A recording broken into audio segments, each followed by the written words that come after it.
A inovação em escala. Como utilizar os dados para redefinir o futuro da informação. Vamos falar um pouco hoje, desde o comecinho lá, quando a gente brincava de internet de escada. Lembra? Vamos nessa. Bora.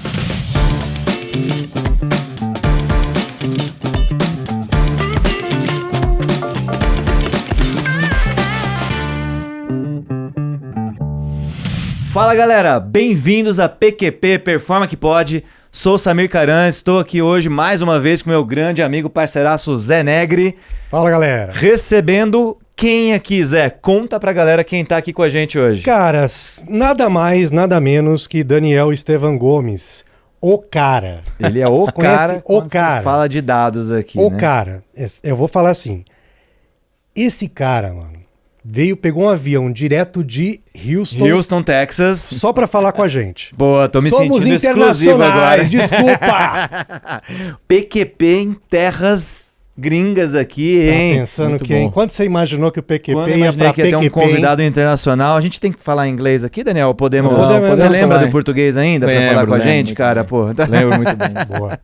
Cara, bem-vindo, né? Muito obrigado. Primeiramente, muito obrigado aí por ter topado o convite, bater um papo aqui com a gente. Bem-vindo aqui à mesa Prazer do é todo PQP. meu.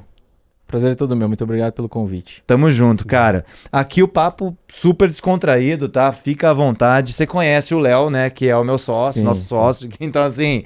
É sócio seu, não quero nem saber. Isso daí é problema o teu. sócio nosso da Performa aqui, o founder, inclusive, é grande amigo.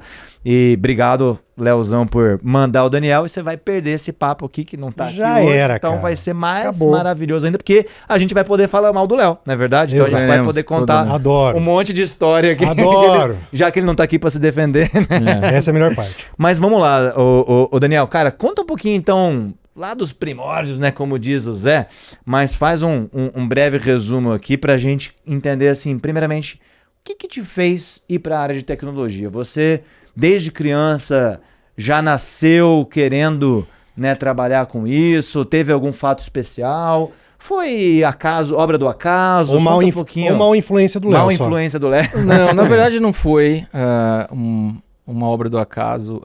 Meu pai, quando eu tinha provavelmente uns 15, 16 anos, Tá, ele apareceu em casa com essa caixa. tá Me bom. falou, olha, comprei isso aqui. Acho que ele pagou, na época, $3.000. Era mais ou menos isso. E 90 me ajuda a montar e... Dois, três. Era um assim. PC... Era um PC XT, Ah, então, com- antes um pouco. se eu não me engano, tinha 20 megabytes de drive, uma tela de 4 cores, CGA, Nossa. Maquinão, hein? maquinão. E eu rodei muito aquele primeiro jogo, Prince of Persia. Prince. Ah. Joguei muito aquilo, faltei até da escola pra Zerei jogar. Meu Deus algumas do vezes céu. também. Peraí, acabou Momento a fase, nostalgia, tira o momento disquete, nostalgia. coloca Isso o mesmo. próximo, Isso vamos é lá. verdade. É. Please E o- insert disc E number o three.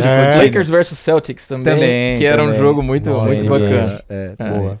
Então, tudo começou lá. Meu pai, ele sempre me incentivou. Ele apareceu com isso em casa e ele desenvolveu esse perfil de programação. Ele era advogado e ele... Ah, ele não era de TI. Não, ele era Tá. advogado e ele sempre foi interessado em tecnologia. Então, um dia ele Legal. apareceu em casa com uma máquina IBM que você digitava o texto e gravava em um gravador. Depois você apertava o play, ela reescrevia a folha. Então, foi um negócio diferente. Daí, Entendi. o computador chegou, ele integrou o computador na máquina e fez virar uma impressora. E eu Caramba. olhando tudo aquilo lá, ele vinha, me dava algum livro de The Base 3 Plus pra eu MS-DOS. estudar, Clipper, né? Essas mano. coisas. Meu E Deus.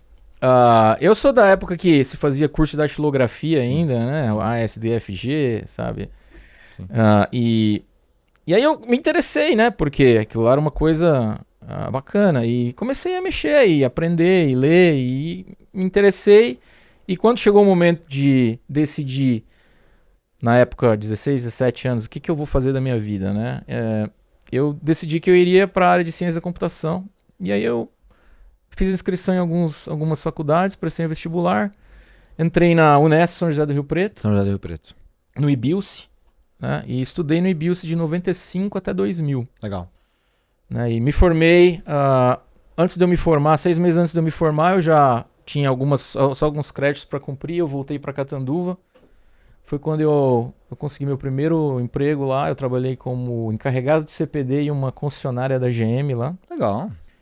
E foi por 7 meses, acho que eu trabalhei lá. Fiz algumas implementações. Fiz uma implementação interessante de um sistema movendo falar de novo aqui. Vão descobrir a minha idade, Bora. né? Novell Já descobriram. 3.12 para Linux, Uhum. cabos coaxiais para cabos par Falou trançado. rede novel já é 70 para década de 70. Data exato. de nascimento já E assim foi. E amigos na mesma faculdade foram trabalhar em São Paulo, me convidaram para ir. Eu decidi sair da cidade, fui para São Paulo e nunca mais voltei para cá. Morei, acho que 17 anos em São Paulo. E quando eu estava em São Paulo, apareceu uma oportunidade para trabalhar nos Estados Unidos. Eu abracei e estou lá há 10 anos agora. Isso que eu ia perguntar. Você tá há 10 anos 10 já nos anos. Estados Unidos? Sim.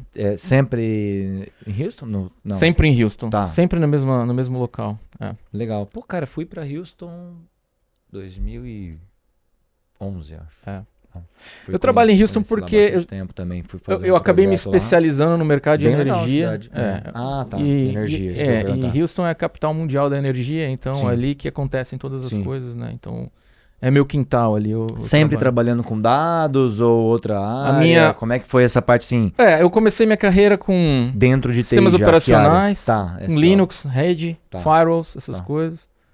Eu evoluí, eu trabalhei um período como numa empresa que era parceira da Sun Microsystems. Sim. Então eu fui, por muito tempo, 3 ou 4 anos, eu fui técnico de campo da Sun, pela parceira, trocando discos e placas de servidores Mas isso aqui no Brasil. aqui em São Paulo. Tá. Em São Paulo. A Sun ficava aqui na Alexandre Dumas, inclusive, Sim. aqui pertinho. Verdade.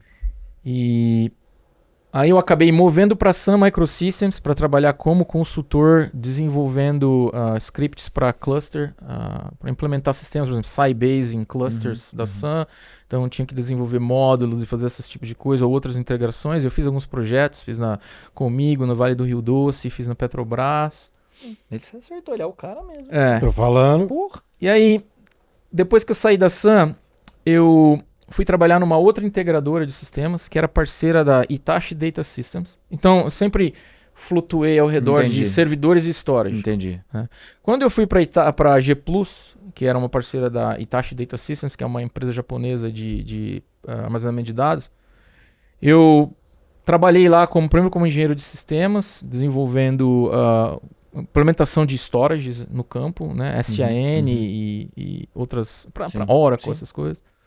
E a empresa cresceu, eu acabei virando gerente de projeto, eu virei gerente de serviços dessa empresa. Foi Qual que era a quando... empresa? Desculpa, você... G+. Você já falou. Tá. Foi quando apareceu uma oportunidade de eu mover para uma outra empresa, uma empresa americana que estava começando os trabalhos na América Latina, uma empresa de software only, chamada Commvault. É uma empresa de backup, é uma empresa grande de backup hoje, junto com a Vim, com outras como Veritas, elas têm software de backup, proteção de dados. Sim. Eu trabalhei lá por 2 anos, ajudando a Commvault a iniciar os negócios dela na América Latina. Quando eu recebi um convite da Hitachi Data Systems para trabalhar diretamente como funcionário da Hitachi, que era uma coisa que eu almejava desde quando eu estava na integradora, né? Porque eles tinham uma tecnologia muito boa e tinham pacotes muito bons, né, de oferta de trabalho. E eu acabei aceitando. Falava de armazenamento, não vinha outra marca. E aí eu trabalhei lá como pré-vendas para a Bolsa de Valores e para Vivo por 1 ano aqui, um ano e alguns meses na Hitachi. Então eu estava lá e aí um dia no LinkedIn um recruiter me consultou sobre uma oportunidade, me falou sobre uma tecnologia, e eu sempre gostei de coisas novas, assim, eu nunca gostei de ficar, sabe, sentado em cima da mesma tecnologia e ficar, sabe, sempre... Eu não gostei de ser um administrador, sempre gosto de descobrir coisas novas. E aí era uma empresa chamada Islon na época, né? Eu nunca tinha ouvido falar desse nome. Tá. E eu resolvi pesquisar, e eu tinha um evento que acontecia em Las Vegas todo ano, que eu participava, eu fui para lá e acabou que o gerente que pediu para o cara do RH entrar em contato comigo estava em Las Vegas, a gente jantou e tivemos essa conversa, ele me fez uma oferta, eu acabei aceitando E entrei na Island, que foi, assim que eu entrei, comprada pela AMC. Nossa A AMC Senhora. vocês devem conhecer, é uma Sim, empresa enorme, conheço. gigantesca Usei muito de, AMC. de processamento de storage, É. né? E por muito tempo, por 2 anos, eu fui o único pré-venda da tecnologia Island na América Latina. Então eu atendia Colômbia, atendia Argentina, Chile, Brasil, Caramba, México. Eu viajava bastante. Quando me surgiu de novo uma oportunidade dentro da própria AMC, né, depois que a AMC comprou a Island foi mantida como uma unidade de negócio separada. E meu trabalho foi reconhecido. Eu virei gerente de território do Brasil, da Island, no ano de 2013 e 2014. Então eu gerei bastante forecast, bastante pipeline em 2011, 2012. Aí os meus diretores vieram para mim e disseram assim, olha, nós vamos abrir um headcount de vendas. Nós achamos nada mais do que justo que você vá e colete todo o trabalho que você Isso executou. você ainda estava aqui, eu já estava Estava aqui, eu estava aqui. Tá. E teve uma conta específica de um provedor de internet aqui que nós fizemos a prova de conceito e a gente vendemos muito produto lá porque ele trouxe muito valor para essa companhia. E por causa desse trabalho, eu estava inclusive com esse cliente, né, em Seattle uma noite, jantando com o meu diretor e com essas duas pessoas dessa companhia, quando o meu diretor me fez uma pergunta. Falou assim, eu gostaria de achar uma pessoa em Houston que fez o mesmo trabalho que você fez para eles. Uhum. Você conhece alguém? Eu falei, sim, eu. Uia, boa, Aí- gostei do Go For It. Ó, Aí, levantou a bola só. aí ele falou assim, done. Sério? E foi Da assim hora. que eu fui para os Estados Unidos. Bacana. Na outra semana o RH me ligou, começou a trabalhar os vistos. Eu, obviamente, mantive isso low profile, Sim. porque né, eu não gosto de falar sem Antes de realizar. dar certo. Uhum, claro. sim. Mas assim que os documentos saíram, né? Eu, obviamente, conversei com a minha esposa. E minha esposa foi, assim, sempre foi na minha vida excelente. Topou o desafio. Legal. Falou, vamos, eu tô contigo, vamos embora. Aí você falou pra ela, eu volto uma vez por ano pra cá, fica tranquilo. Tô brincando. Não, se eu tivesse que deixá-la, acho que eu não iria. Não iria. Mas, mas ela definitivamente Que da sempre hora. me apoiou, sempre foi o alicerce. E aí eu fui. Então já tava no seu plano ir ou, Sim, ou desde assim... que voltando um pouco, quando eu trabalhei pra Commvault, eu vim para os Estados Unidos na época do Halloween, né, Sim. um pouquinho antes do Natal. E assim, eu não sei se você teve a oportunidade de passar essa época do ano Não, nos Estados eu Unidos, fui no mas começo do ano. é uma época em que eles enfeitam as Sim. casas, eles têm as É, a gente festas vê em de filme. fantasia. E as famílias, é uma época agradável, porque ainda não é inverno, e tá acabando em Houston especificamente, porque Houston é muito quente. Uhum. Né? Essa experiência específica não foi em Houston, foi em New Jersey que eu Tá. tive. Porque a Commvault era em New Jersey. Uhum. Mas é o mesmo espírito Entendi. no país inteiro. Sim. E eu olhava aquilo lá e falava assim, gente, eu preciso vir morar nesse lugar e trazer minha Te família. conquistou. Eu tinha um menino, Túlio, né, que era bebê ainda nessa época. Hoje ele tá na faculdade já. E aí eu, assim, acho que ficou no inconsciente. Que da hora. E aí quando da hora. apareceu a oportunidade eu abracei e fui. Não foi uma jornada fácil, mas como toda jornada que você tem que trabalhar bastante e enfrentar desafios, ela é compensadora. Sim. Depois que você... Cara, tenho vários realmente- amigos que... A área de tecnologia, acho que esse é um ponto bem interessante. Isso A gente é. traz muita oportunidade também, muito desafio, né? A gente rala pra caramba, a gente sabe que a gente trabalha quando todo mundo tá descansando, né? A hora que a gente faz change, né, no servidor. Exatamente. É a hora que ninguém pode estar mexendo no sistema, então é isso, né? A gente principalmente fui DBA, né? Então, Tá assim... Então a culpa era do storage. Exato. Tá vendo? Por isso que eu conheço também. Ah, é uma coisa boa. Na verdade, eu era desenvolvedor, falava que era culpa Botava do a banco. culpa em mim e a gente botava... Olha só que E aí a gente maravilha, vendia mais vida. storage. Exato. Olha a vida. Por um erro de aplicação, né? Que tava... Sempre é, sempre é.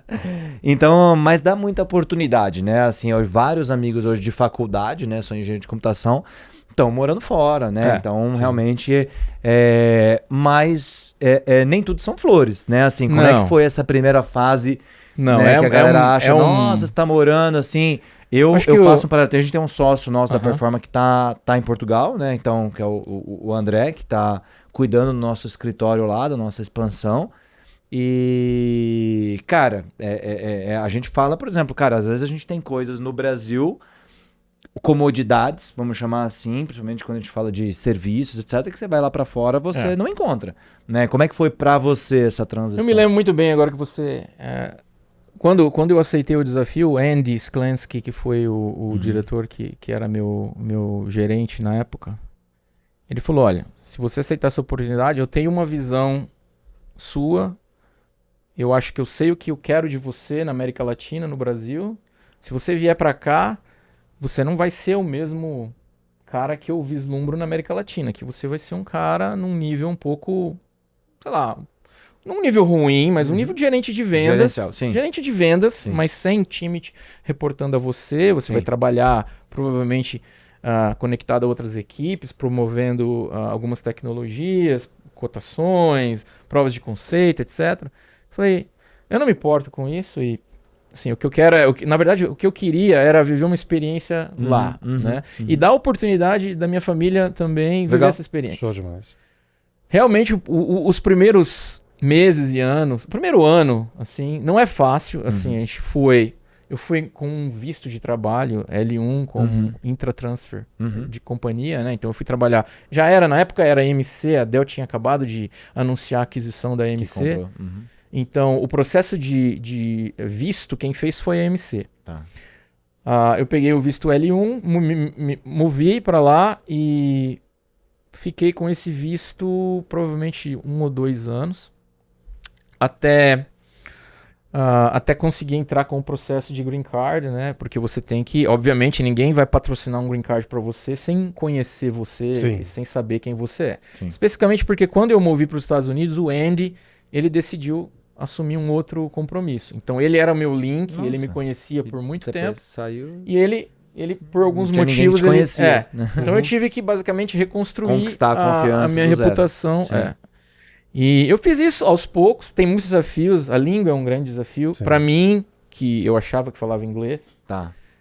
E quando a gente chega lá, a gente sofre o impacto das regiões, né? O Texas é uma região, Texas, é uma região que tem também. muito, tem muita cultura local, maneirismos, né? sei lá, Maneirismos, né? exatamente. E assim, a cultura é bem diferente do Brasil, né? Então, vou dar um exemplo para você. Aqui no Brasil, a gente tem sempre aquela cultura de, quando é fechamento de quarter, né? Você aumentar o desconto para poder fechar um negócio, dar uma oportunidade do cliente pagar menos. Lá nos Estados Unidos, alguns clientes encaram isso como uma forma assim, pô, se você tinha condição de me dar esse desconto, tá me enganando, por que você não me deu antes, né? Então, tem um paradigma que precisa ser quebrado. Interessante. Isso leva tempo.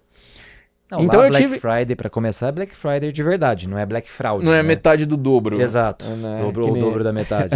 Que nem aqui no Brasil. Lá, não, realmente tem. O mercado americano, o potencial do mercado americano é incomparável em qualquer lugar do mundo. Sim. O tamanho das oportunidades são incomparáveis. Mas todos os países, todos os mercados, Europa, Brasil, eles têm as grandes oportunidades também. E assim, sempre foram parte do meu trabalho. Eu trabalhei no primeiro ano, foi difícil, a gente muda para lá, então a escola, você demora mais ou menos umas 2 ou 3 semanas para cair na real. Assim, meu filho precisa ir para a escola, eu preciso saber como que eu faço para ir no médico, né? Entendeu? Então, eu fui morar num apartamento alugado com mobília, então eu preciso comprar uma casa, eu preciso comprar os móveis da casa, eu preciso comprar os utensílios. Começar do zero. Exatamente. Né? Você tá começando de Porque novo. basicamente nós chegamos lá com 8 malas. E 2 crianças. Uma criança de colo, de 1 ano, mano. E um menino de 7, 8 anos na época. E nenhum dos 2 falava inglês. A minha esposa falava um pouquinho de inglês e eu falava um inglês razoável que eu vim desenvolvendo ao longo do tempo. My name is Daniel. Mas era razoável no ponto de... Não, você já trabalhava dentro da sua área de especialidade, inglês você técnico, conseguir. Quando você sai da sua área e vai, por exemplo, ver uma situação corriqueira, um pouco mais difícil. Mas isso você aprende, não demora muito para aprender. Então, o primeiro desafio, óbvio, é a barreira de linguagem. Quando isso é superado, aí os próximos desafios são exatamente o teu status, né? Você tem um visto que expira. E aí... Eu nunca fui pensando em voltar. Meu plano era um plano de ficar. E então a companhia, eu sabia que a companhia... eu havia conversado isso com a pessoa que me levou, mas como ela saiu, eu tive que né, achar meus caminhos dentro da companhia, encontrar outras pessoas, mostrar o valor que eu tinha para outras pessoas que eventualmente me deram oportunidades através de alguns desafios que me apresentaram, eu consegui entregar o que foi pedido e eles cumpriram o comprometido. Aí, mais ou menos, acho que foi no começo de 2017, eu movi em dezembro de 2014. No começo de 2017, eles entraram a Dell entrou com o processo de Green Card. Legal. E acho que 6 ou 7 meses depois eu tava com o meu Green Card. Aí Hoje, já seus filhos já também... deu uma tranquilidade. Hoje nós somos cidadãos americanos. Cidadãos cidadania americanos. Então, já nós completa. temos cidadania. A gente, Legal. inclusive, votou na última eleição que legal. pela primeira vez. Boa, legal. Daniel, vamos falar um pouquinho de dados. Claro. Né? Eu acho que é o tema aqui, mas, cara, que bacana conhecer mais história e vai conectar com o que eu vou te perguntar agora. Você tá numa empresa nos Estados Unidos e a gente sempre tem aquela síndrome tupiniquim, né? Vamos dizer assim, né? Do Brasil, falar assim, a gente, né, sempre atrasado. Vamos voltar lá quando você estava aqui, né, primórdios da internet, a gente sempre tinha muito isso de esperar chegar uma tecnologia, alguma coisa assim. Como é que você tem essa visão hoje? E ainda tem isso? Não? Sai uma nova tecnologia, ela já está realmente global? Tem alguma diferença do mercado? Falando do ponto de vista de inovação tecnológica, né? Assim, a gente já tem no Brasil tanta acesso, né, a novas tecnologias, por exemplo, que você está utilizando, que a empresa lá tá comercializando quanto aqui, ou ainda tem esse atraso, vamos chamar assim? Eu acho que isso depende muito de segmentos. Tá. Então, existe o segmento que eu trabalho, que é o segmento de energia. Ele é um segmento conservador por motivos óbvios, né? Eles são muito regulados. Tudo a longo prazo, regulado. São muito regulados, então eles não vão testar uma tecnologia recente, inovadora em produção, em alguma coisa que pode... Depende de onde você aplica também, né? Sim. Depende, tem casos e casos, mas eu acho que a tecnologia, o último grande boom foi a inteligência artificial generativa, né? Gen AI. Sim. Que assim, apareceu e todo mundo procurando business cases, né, casos de uso para justificar a utilização. Exato. Eu acho que nesse ponto o Brasil fez assim, mais ou menos na mesma velocidade que os Estados Unidos, assim, acho que foi em paralelo. Boa. Então não tem inclusive, mais na sua visão esse grande delay tem. que Inclusive, tinha. eu acho que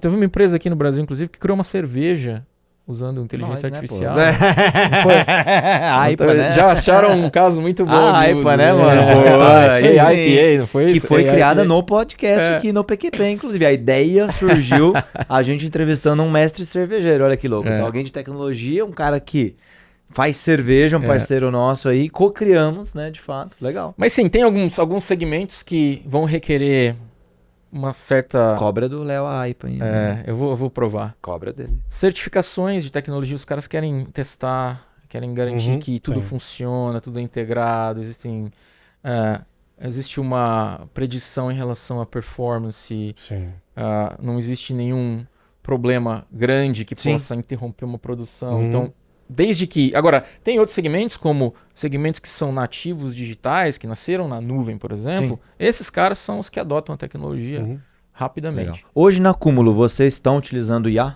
É uma empresa assim, qual que é a estratégia? Quais as inovações que hoje a empresa que você entrega para o mercado? A missão da Cúmulo é democratizar o acesso à informação em qualquer lugar. Tá? Então... vou dar um exemplo no mercado de energia, que é a minha especialidade. Trabalho suportando exploração e produção de óleo e gás. Então, são análise de dados sísmicos à superfície da Terra, que são dados, depende de onde você está explorando. Por exemplo, a Petrobras explora águas profundas. Sim, pressão. Isso gera uma quantidade tremenda de dados que precisa ser processado, mastigado e preparado para ser entregue para alguém analisar. Cientistas analisarem um cubo e olharem aquele cubo cheio de cor e falar, ok, aqui você vai encontrar óleo e você vai furar o poço por aqui porque a resistência é menor e, sabe, tudo isso. Então, que da hora. Então, assim, tem essa questão de diferentes aplicações que travam o dado em seu formato. Uhum. Tá? Então você acaba gerando múltiplas cópias da mesma. Nós estamos falando aqui, por exemplo, da mesma área da superfície da Terra, mas diferentes aplicações usam aquele dado em diferentes formatos. O dado é o mesmo, o lugar é o mesmo, mas são diferentes formatos. Isso gera uma quantidade imensa de dados Você que é precisa muito refinar difícil, aquele dado, né? Você muito precisa... difícil de gerenciar. A nossa missão é, primeiro, permitir que o cliente possa rodar isso em qualquer lugar. Que ele possa rodar isso num local remoto, né? Que ele possa rodar isso num data center, se ele tiver um data center. Que ele possa replicar isso para um outro data center. Tá bom. Ou se ele decidir ir para uma nuvem pública, Entendi. que ele possa ter a escolha da nuvem pública que ele vai usar. Interessante. Né? Então, a estratégia que a Cúmulo tem hoje... Mas é um produto. É um Não produto. é uma plataforma. É uma produto, plataforma. Não é consultoria. É um framework, É um é um file system. Entendi. Tá? É um file system paralelo que trabalha em hardware, trabalha nativo em nuvem, Legal. usando storages persistentes da Amazon e da Azure, por Tá exemplo. bom. E também em locais remotos. Né? E são basicamente três estratégias. Chamamos de Run Anywhere, que você pode instalar, é agnóstico a hardware. Legal. Então, você tem uma camada de software, não importa o hardware que você tenha, Uhum. desde que você fique entre os guardrails, né, que são configurações de hardware que são padrões, testadas, sim. você pode usar. E nós temos o que a gente chama de CNQ, que é o Cloud Native Cumulo, que é um software que foi arquitetado para usar a infraestrutura da nuvem. Ele não foi um software que foi criado para fazer o que eles chamam de lift and shift, que é simplesmente carregar as O ineficiências. famoso Ctrl-C, Ctrl-V. Vai. Quando você faz lift and shift comum, você carrega ineficiências do data center para a nuvem. Exato. E quando você quer ir para a nuvem, você quer usar elasticidade, você quer usar o Você não vai usar o que ela tem de melhor. pay as you use, Né? esse tipo de coisa. Sim. Isso não te dá. Você acaba pagando ou por provisionamento, ou por provisionamento de performance, ou alguma coisa não é flexível. Sim. Sim. A nossa ideia foi exatamente não fazer dessa forma, criar um produto que seja completamente flexível. Entendi. E também criar o que a gente chama de Global Namespace. Então nós criamos uma plataforma que possui portais que eles previnem a duplicação de dados. Então, por exemplo, existe vamos dar um exemplo aqui simples. Existe um produtor de filmes em Los Angeles, por exemplo, e existe um escritório que trabalha essa mídia em Nova York.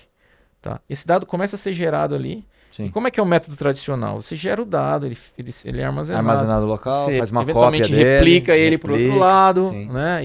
E começa a acessar quando a replicação acaba. No conceito é um pouco diferente. O conceito Sim. você começou a carregar aqui, você já pode começar a usar o dado lá. A mesma cópia. É, a mesma cópia.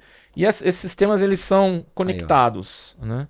Posso dar a dica pro Léo depois, que ele eles são- estava fazendo download de terabytes ali, que Eles são- dá para usar o produto da Cúmulo. Eles são conectados e isso daí democratiza o acesso ao dado e reduz a necessidade que as empresas têm de gastar muito dinheiro com storage. bom. Exato. Nessa parte aí, Dani, a gente fala muito dessa questão de IA, que tá na hype e tudo mais. E eu queria ouvir tua opinião em relação, olhando para essa questão de dados, de que não adianta falar de IA sem falar de dados. Exato. Cara, Claro. tirou, tava na ponta da língua. Tamo Segue, bem, hein? segue Ó. aí. Cara, tava Ah, pensando lá, nessa lá, pergunta. lá vai. É. E eu vejo poucas iniciativas pensando nessa questão da maturidade de dados antes de falar de IA, né? Cara, tem empresa querendo, IA, vamos botar IA. Aí você bota o chega ChatGPT o cara lá não tem e- o dado Não. pra botar IA, entendeu? É exatamente isso, Zé, que eu... Tem várias coisas, né? Primeiro, tem a disponibilidade do dado. Você Sim. precisa do dado, precisa do dado disponível. Então, em algumas indústrias, como a de óleo, por exemplo, em alguns casos, você tem locais que você poderia usar o dado, mas eles são remotos, eles são às vezes desconectados, Sim. eles desconectam, ficam por horas desconectados, Uhum. depois reconectam. Então, Tá. uma estratégia boa para, por exemplo, coletar esses dados seria usar uma plataforma de nuvem, coleta dados de dados remotos, dados de data center, se concentra lá. Mas sim, você precisa ter um processo de, vamos chamar isso de limpeza desses dados, organização desses dados. Uhum. Então você precisa organizar, remover cópias duplicadas, porque toda vez que você tem cópia duplicada, e você Você quer, Tá por poluindo exemplo, a base, né? Generative AI, você tem os grandes Large Language Models, Sim. grandes linguagens. A gente chama de LLM aqui também. LLM. Você tem os LLMs, e esses LLMs eles precisam processar, mastigar todos esses dados. E quanto mais dado duplicado você tiver, mais tempo leva para você Exato. treinar aquele modelo, né? Então, sim, existe uma fase que precisa ser... isso é parte... Quando eu trabalhei por 2 anos e meio na Amazon. Amazon Web Services. Foi meu trabalho antes. Fala um lugar que você não trabalhou, mais fácil. Eu saí Da performance. Ainda. Eu saí da Amazon há 3 meses atrás e depois eu posso contar para vocês esse movimento, por que aconteceu, mas quando eu trabalhava na Amazon, minha primeira experiência com Generative AI foi... A Amazon tem uma plataforma chamada Bedrock, Sim. que ela produz um framework para você plugar LLMs. Sim. Então você tem modelos da Anthropic, Sim. da Meta, você tem vários, tem o Llama da Meta, tem o Cloud da Anthropic e vários outros. Então, assim, eu tive uma experiência que eu liderava o setor de go-to-market de storage para energia.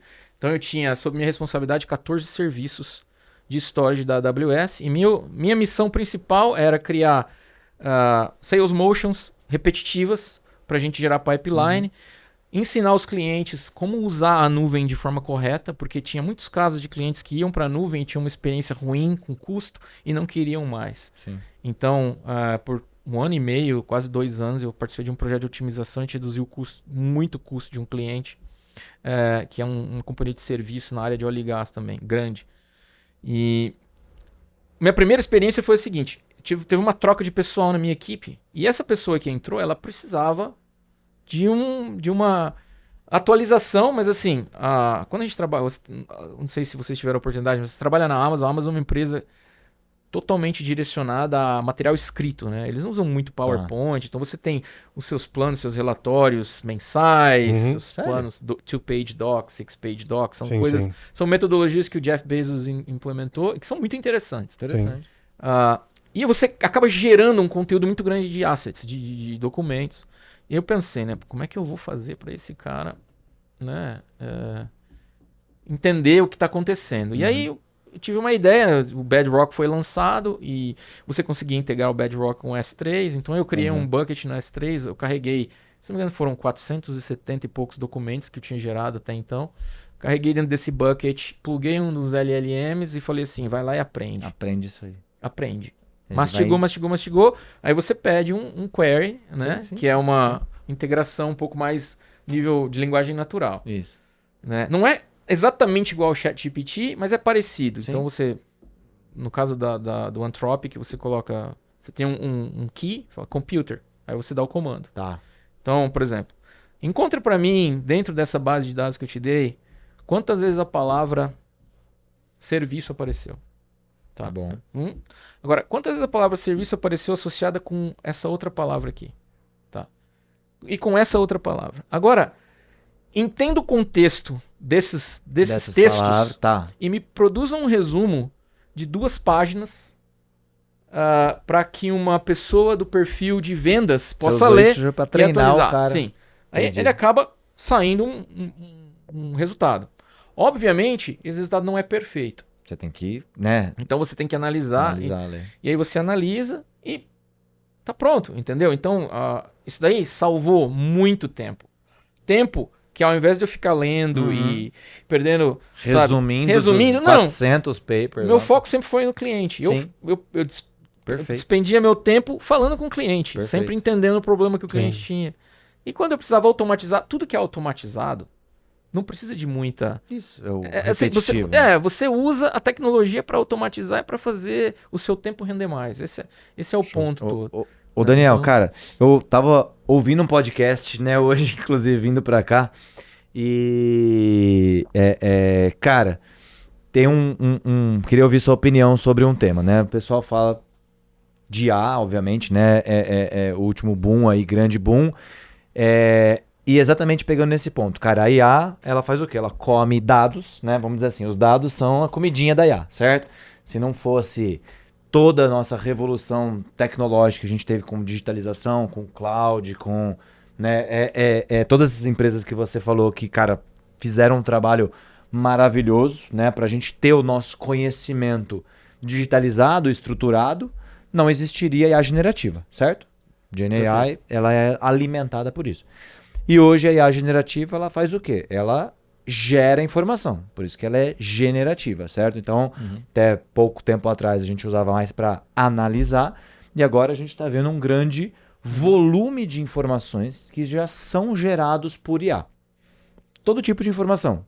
Esse você deu um exemplo que você usou internamente. Agora, quanto que a gente vê, sei lá, no LinkedIn de textos gerados por IA, artigos gerados por IA, livros gerados por IA, imagens geradas por IA. Tem todo ramo de atuação, você tá vendo, né? Até advogado gerando tese com IA.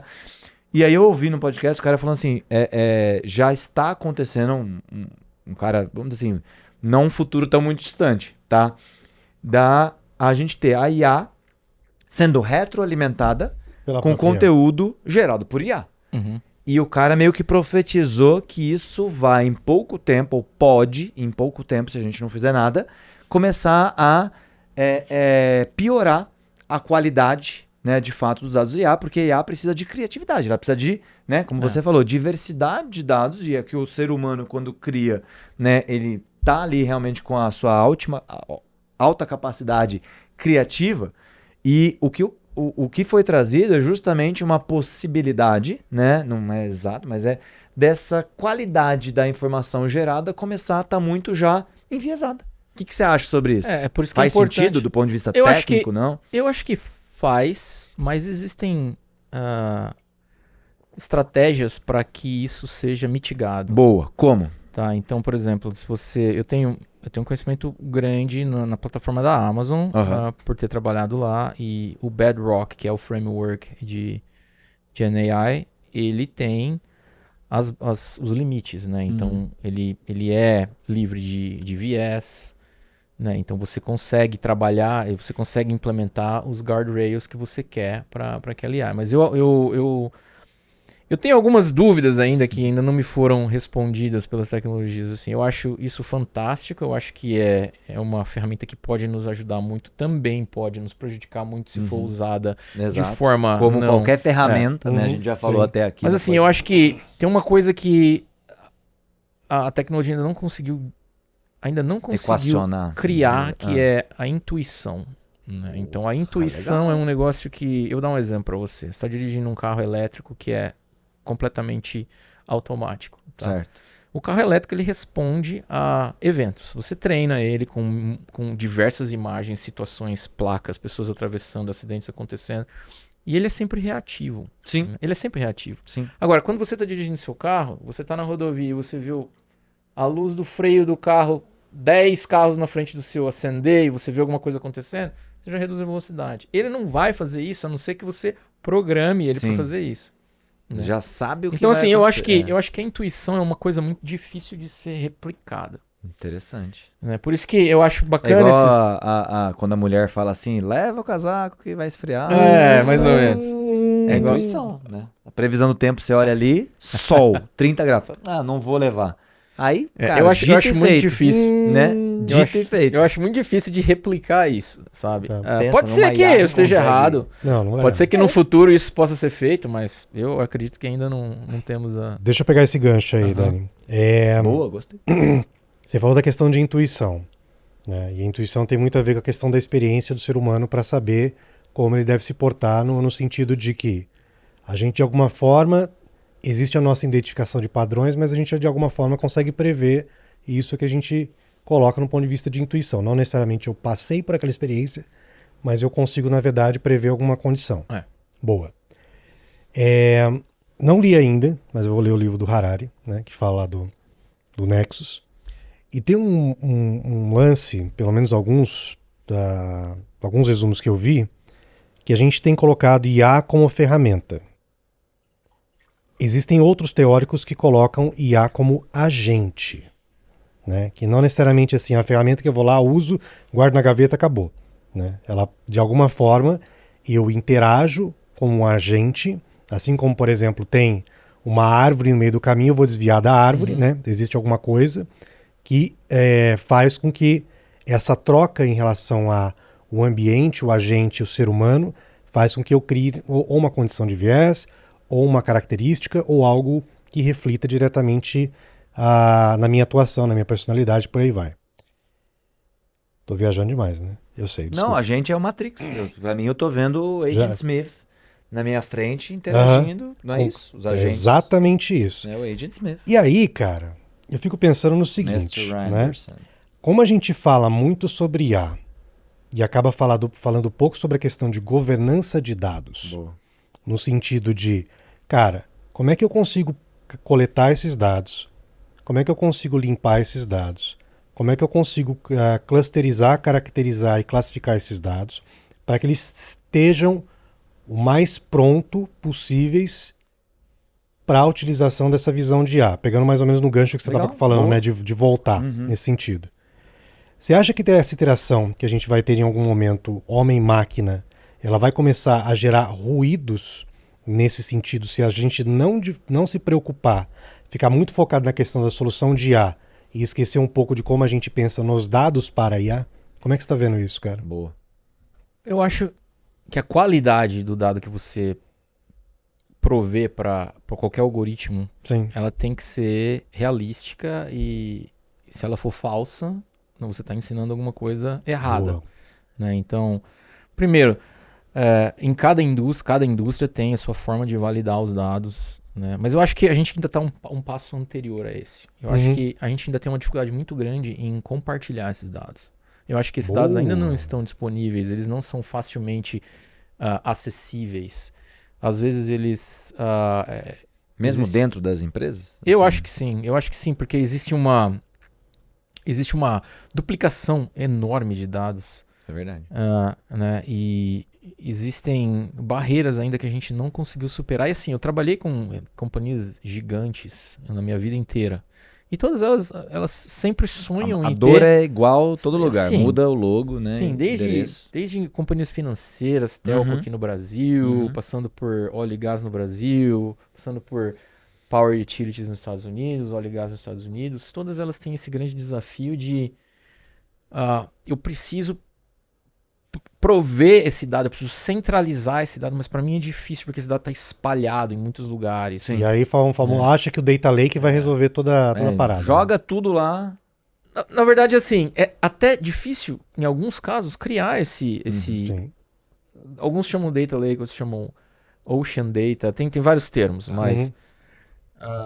um exemplo simples é Predictive Maintenance, manutenção preventiva para equipamentos de campo, por exemplo. Sim. Então, veja que caso de uso interessante. Você tem, por exemplo, um equipamento no campo e ele tem um certo comportamento e após aquele comportamento, uma elevação de temperatura, um ruído, alguma coisa, ele quebra.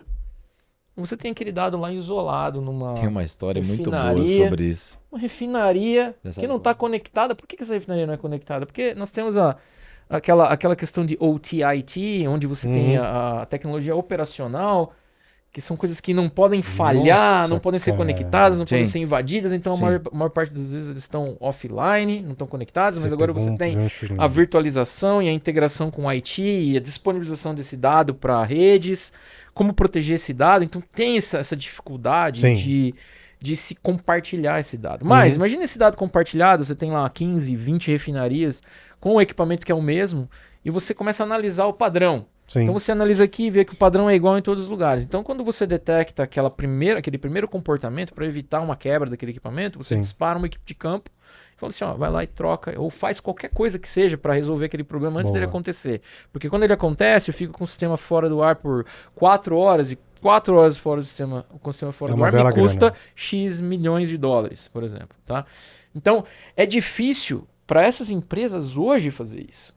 Tá? Tem soluções, elas são soluções robustas, mas são caras. Sim. Cara, tem uma história. E assim, é difícil, é simplesmente difícil. Eu acho que nós estamos nesse nível ainda. Nós não chegamos num nível que podemos falar assim, a informação toda está disponível, Está mesmo que suja, mesmo que precise de uma limpeza, a gente não tem tudo isso ainda, eu acho. Sim. Antes de você fazer sua pergunta e contar a tua história, Não é pergunta, é uma história. Você falou uma coisa que pouca gente comenta hoje no mercado. essa diferença do OT com IT. Uhum. Cara, qual que é a diferença de Operational Technology com Information Technology? Qual que é essa diferença que acontece hoje que pouquíssima gente consegue responder esse... Vou dar um exemplo para você. Você tem um equipamento, por exemplo, um posto de petróleo, ele tem uma vida de 25 a 30 anos, mais ou menos, tá? Então você desenvolve, você implementa um certo equipamento num local, tá? Boa. E esse equipamento foi implementado numa versão de Windows 2008, ou até antes disso. Nossa. XP, mas vai com XP. E esse negócio fica lá, trabalhando, funcionando para aquele propósito específico e não acontece uma manutenção, porque não não quebra, não acontece uma manutenção, entendeu? Muitas vezes esse equipamento fica ali desconectado e tá Não faz nem funcionando. sentido ir lá mexer, né? Aí, de repente, É.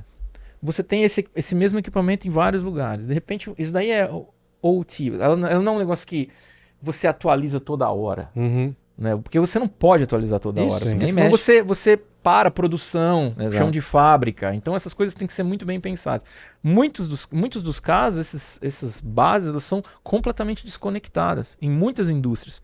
Porque eles querem...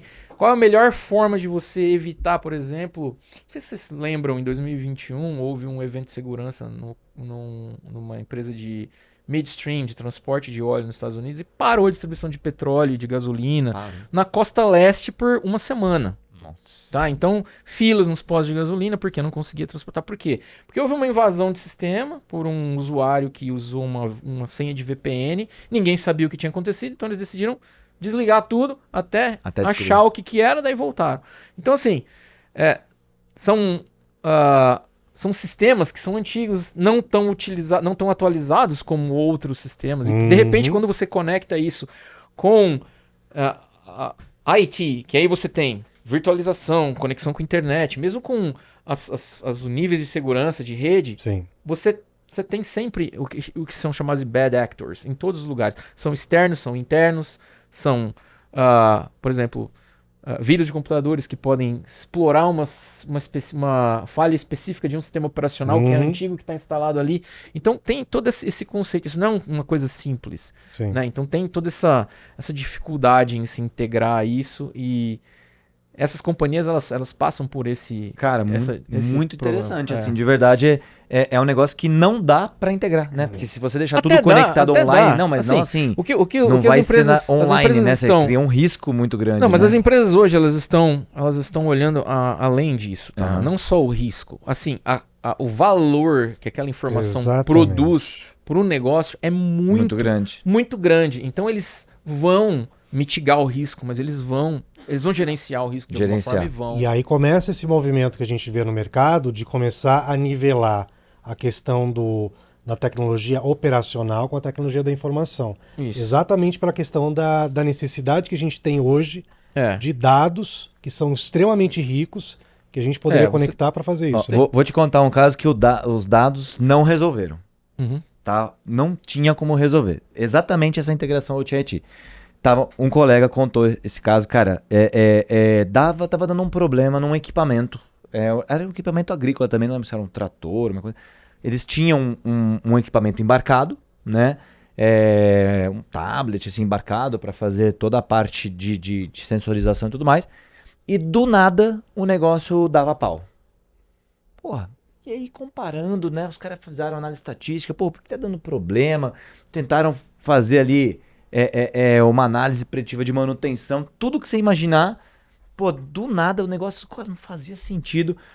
Qual foi a solução? Cara, vamos a campo acompanhar, passar um dia com o cara pra ver o que tá acontecendo. O cara foi lá, sentou do lado do cara do trator lá e ficou o dia. Aquele calor, tá um negócio, mas passou o dia lá, adivinha só, não deu problema. O dia que ele tava lá, não deu problema nenhum. Aí, vai vendo, aí ele chegou assim, o cara... não, mas faz aí do jeito que você... Não, tô trabalhando normal aqui, pô. Não, hoje não deu. E os caras que reclamavam, o operador falava, não, esse negócio desligou, o negócio deu pau, não sei o que, não funciona, a tecnologia é uma merda, tal, não sei o que. Aí, eu vou aí, né? Ficou ali, ficou o dia inteiro, não deu problema. Pô, hoje não deu problema. Não, hoje não deu. Você tá aqui, né? O cara de TI chega, não dá problema, né? Aí tava no finalzinho do dia, o cara, nossa, mas... Cara, mas que vontade de fumar, eu vou ter que parar, não sei o que e tal... você fuma? Aham. Ele... resumo da ópera, o cara Fumou, tava deu pau. usando o fiozinho do equipamento pra acender o cigarro. Ah, Nu! Você tá bom. acredita nisso? Óbvio Acredito. que ele descobriu qual que Acredito. era o problema. O cara dava um pss, Acredito. porque eu não posso tal, né, ter isqueiro, porque...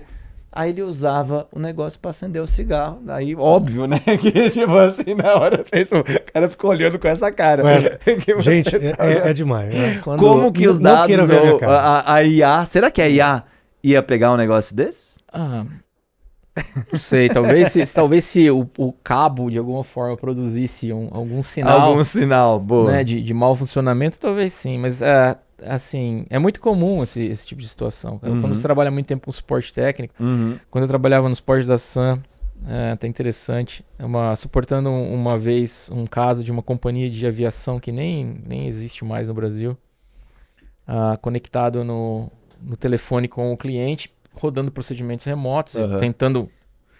tentando fazer aqui na minha estação o que ele estava vendo acontecer lá, repetir, como se fosse uma digital twin, Sim, sim. é o termo que é usado hoje. Uhum. E eu pedindo para ele, né, e assim, nós temos aqui no Brasil, nós falamos português e eu precisava que ele entrasse no modo superusuário no sistema operacional Solaris, né, então eu pedia para ele se ele tinha senha de root, né, senha de root, Sim. que é o superusuário Sim, do sim, Unix. sim. Aí ele falava, ó, tenho a senha de root, mas não funcionava, Não tá não entrando. funcionava. Aí, aí ele simplesmente, eu falei assim, mas você precisa dessa senha. Tem como você arrumar com alguém, alguma pessoa? Pra poder. Pera aí um ajudar pouquinho. Ô, Rute, qual que é a sua senha? Você entendeu? Então, tem essas situações. A senha da Ruth. Tem a senha da root. É boa. Senha da root. Assim, Legal. já teve casos em que o cliente ligou e falou que tinha um problema no equipamento e assim, a luz, o LED estava apagado e o o problema não era o equipamento, o problema era a energia elétrica, que Uhum. não tinha energia elétrica, Sim. o equipamento não ligava, você entendeu? Então tem todo tipo de, É. assim, A questão, voltando por isso que eu lembrei na hora que você falou a questão da intuição, né? Cara, assim, a IA ainda tá não, longe não existe, eu acho que na minha opinião, de entender até isso, na né? minha opinião, o cara? trabalho de suporte técnico é muito rico, você aprende muito. Demais. Assim. Você demais. começa a ser muito analítico e olhar assim, quando você vê um problema, não só na TI, em qualquer lugar, você olha e fala assim, como que eu vou resolver isso? Você começa a isolar as coisas, isso é muito legal. né? Qual que você acha hoje, ô Dani, que é o principal desafio dentro desse prisma, né? De olhar dados estruturados, não estruturados, e que, cara, os dados são o alimento, né, da IA ou dessas novas tecnologias, né? Então, eu acho que a gente tá... um dos últimos episódios que a gente gravou foi com a Daisy Paparoto, né, a campeã, uma das primeiras campeãs do MasterChef profissional. E aí ela falou de tecnologia na cozinha, né? Cara, coisas bizarras aqui que eu nem imaginava que existiam. E eu vejo que quando a gente tá falando de IA, a galera tá apaixonada ali pela ferramenta, pela tecnologia, pela panela, pelo processo, e tá esquecendo dos ingredientes, que são os dados. Se os ingredientes não forem bons, né? Você pode seguir a melhor receita do mundo, você pode ter o melhor equipamento de cozinha do mundo, que, cara, a comida não vai sair boa, certo? E eu acho que eu tenho essa visão, né? Que os dados realmente são os ingredientes da tecnologia. Na sua visão, qual é o principal desafio das empresas que você atende nesse contexto? Dentro do mercado que eu atendo é a disponibilidade do dado, a eliminação de duplicação de dados. Geralmente as empresas, elas têm um approach interessante, elas têm um problema, elas vão buscar uma solução, né? Elas têm outro problema, elas vão buscar outra solução.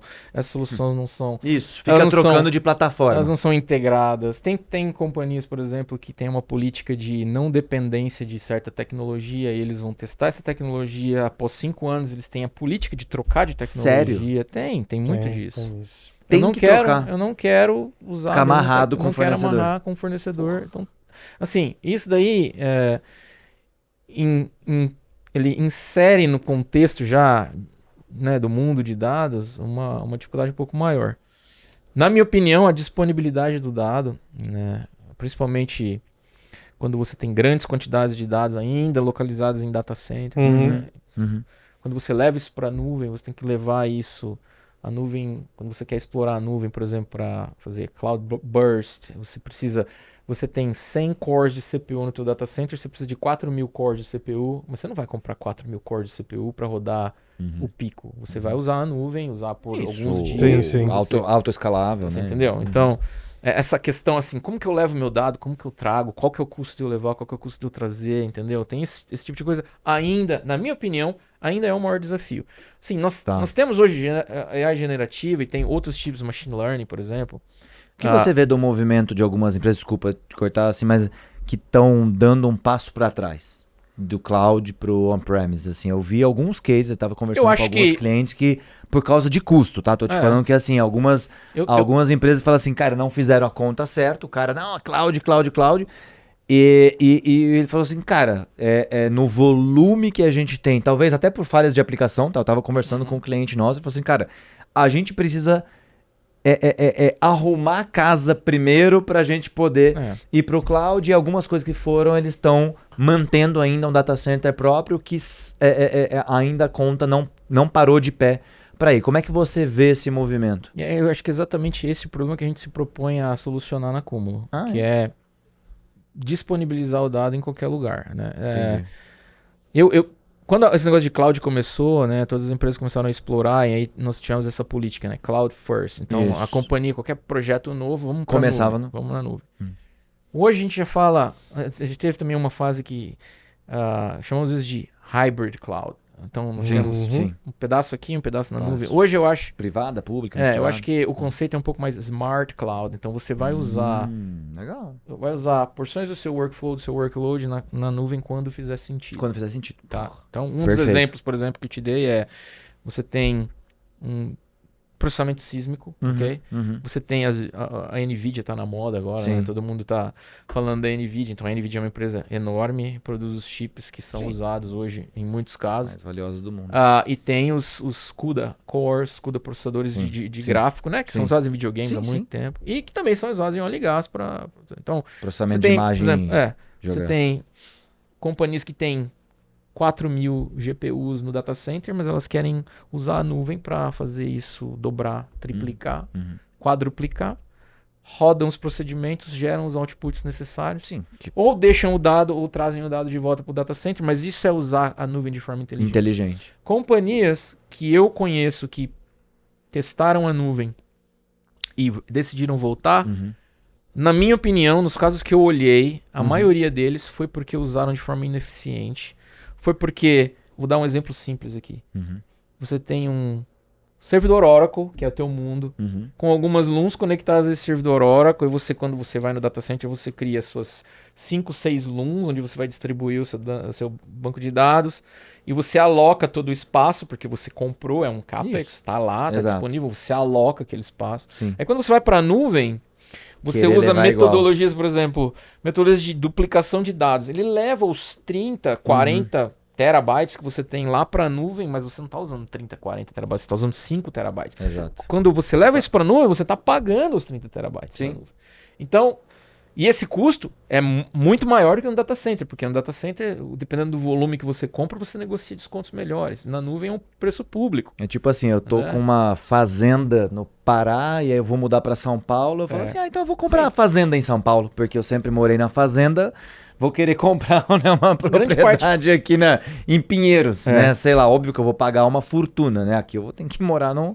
Quando eu estava na AWS, grande parte do meu trabalho era ajudar clientes exatamente a identificar essas ineficiências usando um serviço de storage que não era adequado ao que eles estavam usando e mover isso. Então, assim, eu consegui reduzir, por exemplo, o custo de storage de $300 mil por mês para $25 mil por mês, em alguns casos.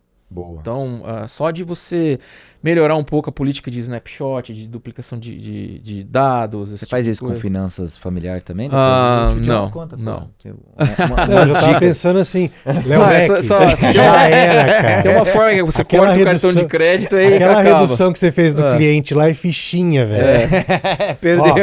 Perdeu. Então você vai, corta o cartão de crédito e acabou, não tem mais problema. Põe no congelador. Ou então você... por exemplo, se você for em algum lugar assim, por exemplo, num jantar, você chama o Léo e pede para ele pagar. Essa é ótima. É maravilhosa essa, inclusive. Cara, é impressionante toda vez que o papo tá ficando gostoso. Olha né? Nossa senhora. A gente estamos caminhando para o final. Eu tenho uma última perguntinha, Zé, não sei se você tem mais alguma. Para dar uma visão um pouco de futuro, né? O que você vê de tendência aí no setor, né? Tem algo que vocês estão trabalhando aí no forno, você está vendo aqui em próximo salto, sei lá, a gente recebeu aqui nos últimos episódios um colega falando muito sobre Web3, né? A gente está falando sobre como que isso pode impactar a vida das pessoas.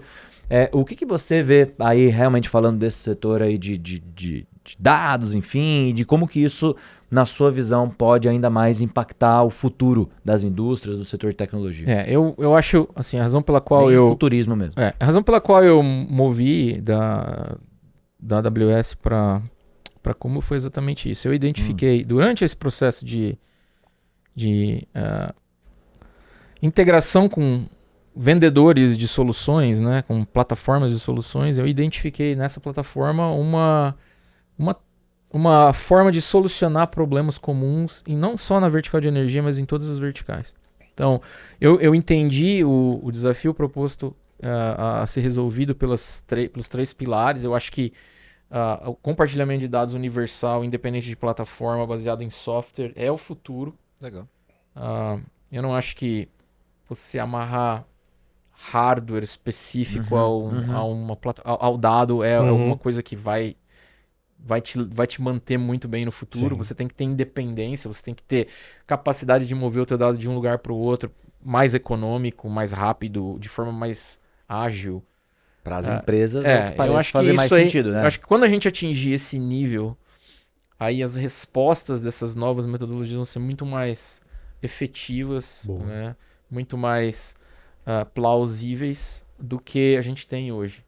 Eu acho que é isso. Então, assim, nós vamos continuar com inovações. Eu acho que inteligência artificial vai ajudar muito, principalmente em coding, né? Sim, nossa, a gente está usando pra caramba. Por exemplo, você consegue hoje escrever uma rotina em C++ e falar, ó, traduz isso aqui para Python, por exemplo. Sim. Né? Então, existe essa capacidade. Quando você precisaria de um recurso que tem conhecimento nas duas coisas. Cara, hoje não precisa. A gente usa demais IA dessa forma, né? Para ajudar a ser mais agnóstico do ponto de vista de tecnologia. Exato. Então, eu acho assim, as tecnologias vão continuar evoluindo, a gente vai ter que continuar monitorando a tecnologia para que ela seja usada para o bem, não para o mal, porque ela tem potencial para os dois. Sim. Se a gente continuar fazendo isso, eu acho que nós estamos no rumo certo e vamos conseguir tornar o nosso trabalho, nossa vida mais fácil no futuro. Né? As pessoas que hoje têm preocupação em vou perder meu emprego, porque elas têm uma grande oportunidade, na verdade, na frente delas, que tá bom, o que eu vou fazer diferente? Cara, tem uma onda vindo aí, vamos surfar essa onda. O que eu vou ser diferente? Porque assim, o diferente que te torna atrativo, né? O que eu vou ser diferente dos outros? Por que eu vou ser diferente dos outros? Por que as pessoas vão querer me empregar? Ou por que meu negócio vai dar certo no futuro? É simplesmente sair da zona de conforto, né? Zona de conforto é um negócio que eu nunca gostei. Minha história é basicamente... Deu pra ver. Então, eu acho que essa é a tendência e nós vamos continuar avançando. Já desafios, se inscreveu lá na lista do Musk lá para popular Marte? Ainda não? Não, mas tenho amigos que trabalham na SpaceX que Sério? Porque eu lá, né? Tem um amigo recentemente mudou de Houston para Seattle, tá trabalhando na SpaceX. Me mandou um bonezinho, uma camiseta. Aliás, eu fiz sucesso. Eu fui no aeroporto, eu tava em Tulsa. Não, eu tava em New Orleans. New Orleans. Eles me ensinaram, New Orleans. Quem mora em New Orleans fala New Orleans. Quem não mora em New Orleans fala New Orleans. New Orleans. Mesmo nos Estados Unidos? Eu perguntei pra um cara que nasceu lá, ele me falou isso. Entendi. Aí eu fui no aeroporto e, cara, assim, 5 ou 6 pessoas me viram com a camiseta da SpaceX. Já vieram assim, tirar foto. Sabe? Né? Tipo, legal. Os caras são, assim, a gente vê, tecnologia dirige o mundo hoje. Exato. Né? É o que é mais legal. Né? Não tem coisa mais legal que tecnologia, eu acho. Eu sou suspeito pra falar também. Então, acho que nós estamos todo mundo aqui, nós temos um grande privilégio de estar trabalhando, né?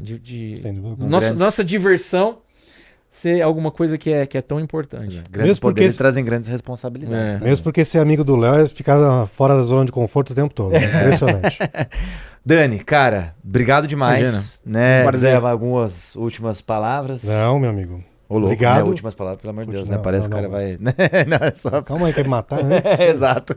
Tá louco. É um prazer estar aqui, obrigado pelo convite. Abraço para todos aqui. Eu acompanho o Léo há muitos anos no LinkedIn, a gente nunca perdeu contato e eu tenho visto o crescimento da performance. Queria parabenizar vocês, é uma Pô, empresa obrigado. fantástica. Tamo junto. Acho muito bacana, assim, sinto muito orgulho de ver meu amigo prosperar tanto assim, promovendo coisas boas para outras companhias, trazendo valor para o mercado, assim, sou muito honrado de estar aqui participando disso. Que Muito isso, obrigado. cara. A gente que agradece, pô.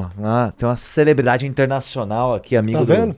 do Elon Musk lá da SpaceX, vindo aqui falar com a gente, né? Brincadeira. Obrigado, Daniel. Valeu, cara. Foi demais, cara. E você, que ficou com a gente aqui até o final, né? Não deixe de curtir, de compartilhar, de se inscrever. Quer mandar uma pergunta pro Daniel? Quer mandar o currículo, né, pra ir trabalhar nos Estados Unidos? A gente manda pra ele também. Ó. Né? Quem sabe, né? O seu sonho Não, também pode não mandar vira performance, não tem problema. realidade, né? Não, mas nos Estados Unidos a gente abre uma A filial gente abre lá. uma filial lá, Boa, tudo vamos certo. abrir uma filial lá também. Tudo certo. E é isso, pessoal. Esse é o nosso objetivo, fazer esse conteúdo chegar em mais pessoas. Acho que foi muito legal a gente ter falado aqui de carreira também, de tecnologia e de como que a gente ajuda, né, a levar esse conhecimento para mais pessoas. Você faz parte disso, né, ajudando a engajar, interagir com o nosso conteúdo. E esse foi mais um PQP, Performa que Pode. Porque você pode performar. Valeu! Valeu!